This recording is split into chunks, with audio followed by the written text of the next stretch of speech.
Magandang gabi mga kaibigan. Ngayon ay pili kami ng isang ganito.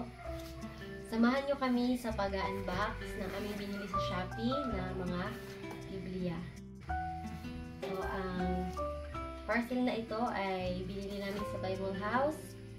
At ngayon, makikita na namin ang mga binili namin. So, tara, unbox natin.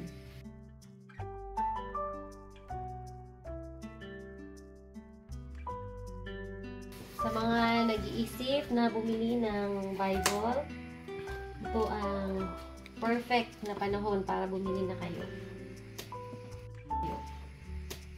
Napaka-mura lang, sa halagang 500, 700. Meron na kayong magandang kopya ng Biblia. Yung load na binibili na pinapamit natin every month, 800, 150, o magkano ba yan? Samantala ito, ilang taon mo na ito magagamit. So, ito na yung Biblia. Ito ang compact na Bible. Ibig sabihin, maliit siya na Bible. Madadala mo lang. Kung mayroon kang maliit na bag. Tapos, with thumb index na siya, oh. May thumb index. Ibig sabihin, madali mo mapuntahan yung book na gusto mong basahin kasi mabasa mo na may mga pagtandaan. So, oh, ito na yung malaking version. So, look, magkaiba siya. Ano to?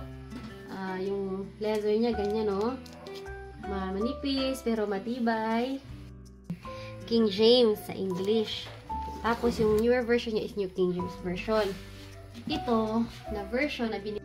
Gusto ko to kasi perfect to sa pag-aaral ng Bible. Kung meron kang gustong topic na aralin, may version kasi na okay naman siya for reading, pero hindi siya best for pag-study ng Bible kasi yung mga terms na ginamit, masyado na yung translation niya, masyado na siyang pinababaw na talaga. May mga nawala na word. Pero I'm happy na kompleto naman yung na-order ko. 10 Biblia for 6,250. Sulit na sulit. So, thank you sa pagsama sa akin sa pag-unbox.